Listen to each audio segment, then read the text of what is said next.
દિલ્હી સલ્તનત પ્રાચીન કાળથી જ દિલ્હી ભારતીય રાજનીતિના કેન્દ્રમાં રહ્યું છે. 12મી સદીમાં તોમર અને ચૌહાણ રાજપૂતોના સમયમાં દિલ્હી વેપાર વાણિજ્યનું એક મહત્વનું કેન્દ્ર હતું. 13મી સદીની શરૂઆતમાં દિલ્હી સલ્તનતની સ્થાપના થઈ. ઈસવીસન 1206 થી ઈસવીસન 1526 દરમિયાન ઉત્તર ભારતના વિશાળ વિસ્તાર ઉપર શાસન કરનાર શાસકોને સુલતાન અને શાસનકાળને દિલ્હી સલ્તનત તરીકે ઓળખવામાં આવે છે. આ શાસકો મૂળભૂત રીતે તુર્ક અને અફઘાન મૂળના હતા. આ સવા 300 વર્ષ દરમિયાન દિલ્હી સલ્તનતમાં કુલ 5 વંશોએ સત્તા ભોગવી, જેમાં ગુલામ વંશ, ખલજી વંશ, તુગલક વંશ, સૈયદ વંશ અને લોદી વંશનો સમાવેશ થાય છે. દિલ્હી સલ્તનતની સાથે આપણે આ પાઠમાં વિજયનગર અને બહમની સામ્રાજ્યનો પણ અભ્યાસ કરીશું. દિલ્હી સલ્તનતના શાસકો. ગુલામ વંશ ઈસવીસન 1206 થી ઈસવીસન 1290. ઈસવીસન 1192માં તરાઈના બીજા યુદ્ધમાં શિહાબુદ્દીન ઘોરીએ પૃથ્વીરાજ ચૌહાણની સામે નિર્ણાયક વિજય મેળવી દિલ્હીમાં સલ્તનતની સત્તાનો પાયો નાખ્યો. મુહમ્મદ ઘોરીના ગુલામ કુતુબુદ્દીન ઐબક મામલુક વંશનો હતો. માત્ર 5 વર્ષના તેના શાસનકાળમાં તેણે સલ્તનત સત્તાને જાળવી રાખવાનો પ્રયત્ન કર્યો. ઈસવીસન 1210માં પોલો રમતા ઘોડા પરથી પડી જવાના કારણે તેનું મૃત્યુ થયું. કુતુબુદ્દીન ઐબકના અવસાન બાદ તેનો ગુલામ અને જમાઈ ઇલ્તુત્મિશ ગાદીએ આવ્યો. તેણે સલ્તનત સત્તાને સર્વોપરી બનાવવા ચેહલગાનની સ્થાપના કરી, એટલે કે 40 તુર્ક અમીરોના દળની રચના કરી. તેણે રાજધાનીનું સ્થળાંતર લાહોરથી દિલ્હી કર્યું. ઇલ્તુત્મિશને ગુલામ વંશનો સાચો સ્થાપક માનવામાં આવે છે. પોતાના એક પણ પુત્રને સુલતાન બનાવવા યોગ્ય ન સમજતા ઇલ્તુત્મિશે પોતાની કાબેલ પુત્રી રઝિયાને પોતાની ઉત્તરાધિકારી જાહેર કરી. ઇલ્તુત્મિશના અવસાનના થોડા સમય બાદ તેની પુત્રી રઝિયા સુલતાના દિલ્હીની ગાદીએ આવી, જે દિલ્હીની ગાદીએ આવનાર પ્રથમ મહિલા શાસક હતી. એ સમયના ઇતિહાસકાર મિન્હાજ સિરાજ પણ સ્વીકારે છે કે રઝિયા સુલતાના તેના બધા જ ભાઈઓમાં સૌથી વધુ કાબેલ અને સક્ષમ હતી. આમ છતાં એક મહિલા શાસનકર્તા તરીકે માન્યતા મેળવવી મુશ્કેલ હતી. દરબારીઓ પણ તેને સ્વતંત્ર શાસક તરીકે સ્વીકારવા રાજી ન હતા. અમીરોની સત્તા લાલસા અને સતત ચાલતા વિદ્રોહોએ તેના શાસનનો અંત આણ્યો. તેના અવસાન પછી 6 વર્ષ સુધી રાજ્યમાં અંધાધૂંધી ચાલી. અમીરોએ ઇલ્તુત્મિશના પુત્ર નાસિરુદ્દીનને દિલ્હીની ગાદીએ બેસાડ્યો. 21 વર્ષના તેના શાસનકાળ બાદ તેનું અવસાન થતાં ગ્યાસુદ્દીન બલબન ગાદીએ આવ્યો. તેણે ચેહલગાન દળનો નાશ કરી શાસનતંત્ર પરથી અમીરોની પકડને હળવી કરી. તેણે રાજાનું સ્થાન વધુ મજબૂત બનાવ્યું. બલબન સાહિત્ય અને કલાનો પોષક પણ હતો. 22 વર્ષના તેના શાસનના થોડા સમય બાદ દિલ્હી સલ્તનત પર ખલજી વંશની સ્થાપના થઈ. ખલજી વંશ ઈસવીસન 1290 થી ઈસવીસન 1320. જલાલુદ્દીન ખલજીથી ખલજી વંશના શાસનની શરૂઆત થઈ. જલાલુદ્દીનના 6 વર્ષના શાસન બાદ દિલ્હીની ગાદીએ મહત્વાકાંક્ષી સુલતાન અલાઉદ્દીન આવ્યો. તેણે ઉત્તર ભારત, ગુજરાત અને દક્ષિણ ભારત પર વિજય પ્રાપ્ત કરી સામ્રાજ્યનો વિસ્તાર કર્યો. દિલ્હીમાં સ્થાયી સેનાની શરૂઆત કરી. તેણે સૈન્યના ઘોડા અને સૈનિકોની વિશિષ્ટ ઓળખ માટે દાગ અને ચહેરા પદ્ધતિની શરૂઆત કરી. આ ઉપરાંત ભાવ નિયમન, બજાર નિયંત્રણ, સંગ્રહખોરી નિયમન જેવા વહીવટી સુધારા પણ કર્યા.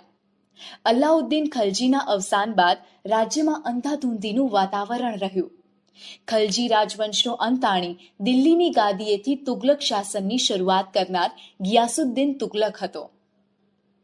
તુગલક વંશ ઈસવીસન 1320 થી ઈસવીસન 1414. તુગલક વંશ દરમિયાન મુહમ્મદ બિન તુગલક એક પ્રતિભાવંત સુલતાન થયો, જેણે તેના સમયમાં કેટલીક યોજના અમલમાં મૂકી, જેમાં દિલ્હીથી દૌલતાબાદ રાજધાનીનું સ્થળાંતર, પ્રતીક મુદ્રા પ્રયોગ વગેરે જેવી યોજનાઓનો સમાવેશ થાય છે. પરંતુ મોટાભાગની યોજનાઓમાં વ્યવહારિકતાનો અભાવ તેમજ તબક્કાવાર અને આયોજનબદ્ધ અમલીકરણના અભાવના કારણે નિષ્ફળ ગઈ. તેથી ઇતિહાસમાં આ યોજનાઓ તરંગી યોજનાઓ તરીકે સ્થાન પામી. મુહમ્મદ તુગલકના સમયમાં આફ્રિકન મુસાફર ઇબ્ન બતુતા ભારતની મુલાકાતે આવેલ મુહમ્મદ તુગલક બાદ તેનો પિતરાઈ ભાઈ ફિરોઝ શાહ તુગલક ગાદીએ આવ્યો. ફિરોઝ શાહ તુગલકના અવસાન બાદ તૈમૂર લંગે દિલ્હી પર આક્રમણ કર્યું, જેથી સત્તાના પાયા હચમચી ગયા અને તુગલક સત્તા મર્યાદિત બની. સૈયદ વંશ ઈસવીસન 1414 થી ઈસવીસન 1451 અને લોદી વંશ ઈસવીસન 1451 થી ઈસવીસન 1526. તુગલક વંશના શાસનના અંત બાદ ખિજ્ર ખાંએ સૈયદ વંશની સ્થાપના કરી. સૈયદ વંશ બાદ બહલોલ લોદીએ લોદી વંશની સ્થાપના કરી. બહલોલ લોદી સલ્તનતનો પ્રથમ અફઘાન શાસક હતો. લોદી વંશનો અંતિમ બાદશાહ ઇબ્રાહિમ લોદી હતો. ઈસવીસન 1526માં બાબર સામે પાણીપતના પ્રથમ યુદ્ધમાં તેનો પરાજય થયો અને સલ્તનત યુગનો અંત આવ્યો અને મુઘલ શાસનની શરૂઆત થઈ. રાજ્ય વ્યવસ્થા ઈસવીસન 13મી સદીમાં સ્થાપેલ દિલ્હી સલ્તનત ભારતમાં રાજ્ય શાસન વ્યવસ્થાની દ્રષ્ટિએ વિશિષ્ટ હતું. દિલ્હી સલ્તનત શાસનના કેન્દ્રમાં સુલતાન હતો. સુલતાનની સત્તા સર્વોપરી ગણાતી, જે સર્વોચ્ચ સેનાપતિ, કારોબારીનો સર્વોચ્ચ વડો અને સર્વોપરી ન્યાયાધીશ પણ હતો. સુલતાનને મદદ કરવા એક મંત્રીમંડળ હતું. મંત્રીમંડળના મંત્રીઓ અને અધિકારીઓની નિમણૂક સુલતાન પોતે કરતો. સલ્તનત શાસન વ્યવસ્થા કેન્દ્રીય, પ્રાંતિક અને સ્થાનિક એમ 3 વિભાગોમાં વહેંચાયેલી હતી. કેન્દ્રીય શાસન સુલતાન પછી મંત્રીમંડળ મુખ્ય હતું. સુલતાનનો પ્રધાનમંત્રી વજીર કહેવાતો, જે વહીવટી તંત્રનો વડો હતો.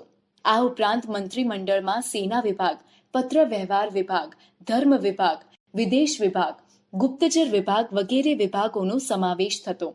આમ થોડા ઘણા અંશે આધુનિક મંત્રીમંડળ જેવી વ્યવસ્થા તે સમયે જોવા મળે છે. પ્રાંતીય શાસન સલ્તનત કાળમાં પ્રાંતને જાગીરમાં વહેંચવામાં આવતું, જેને ઇક્તા કહેવામાં આવતું. ઇક્તાનો વડો ઇક્તેદાર કે મુક્તિ કહેવાતો, જે પ્રાંતની કારોબારી અને ન્યાયતંત્રનો વડો હતો.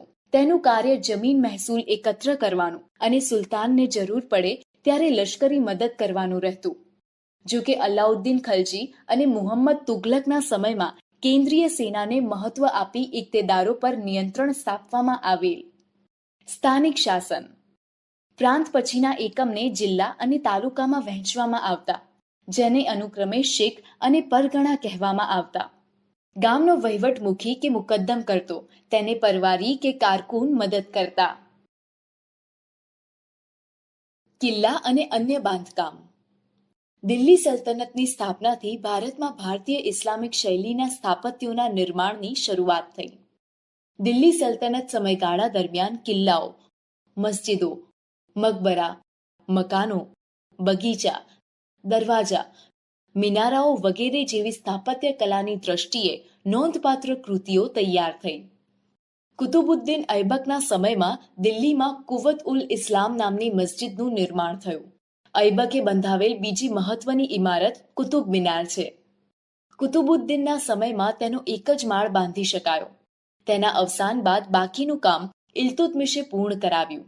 ફિરોઝ શાહ તુગલક અને સિકંદર લોદીએ તેનો જીર્ણોદ્ધાર કરાવેલો.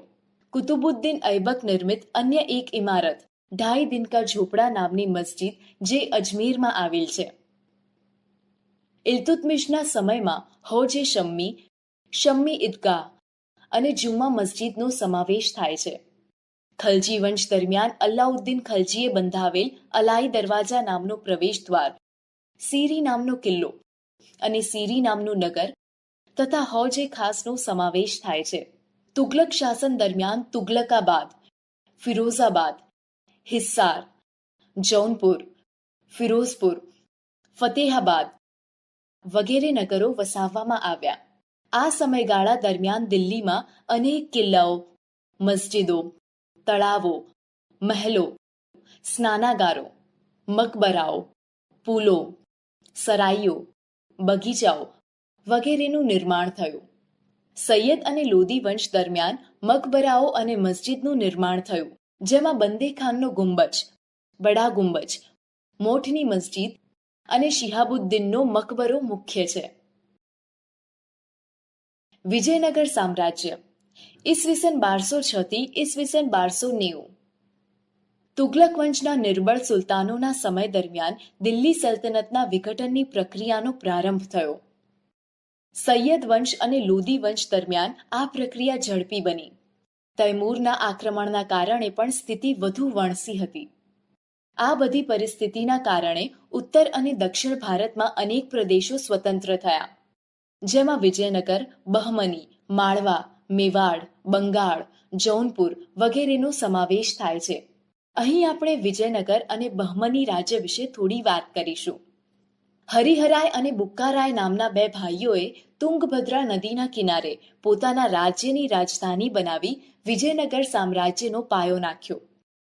શરૂઆતમાં આ નગર તેમના ગુરુ સ્વામી વિદ્યારણ્યના નામ પરથી વિદ્યાનગર તરીકે ઓળખાયું.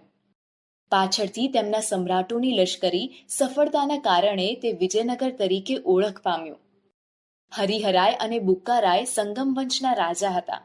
વિજયનગર સામ્રાજ્યમાં સંગમ વંશ, સાલુવ વંશ, તુલુવ વંશ અને અરવિંદુ વંશે શાસન કર્યું. હરિહરાય પ્રથમ અને બુક્કારાયે નાના રાજ્યને સામ્રાજ્ય બનાવવામાં મહત્વનું યોગદાન આપ્યું. સાલુવ વંશનું શાસન 20 વર્ષ ચાલ્યું અને ત્યારબાદ તુલુવ વંશની સ્થાપના થઈ.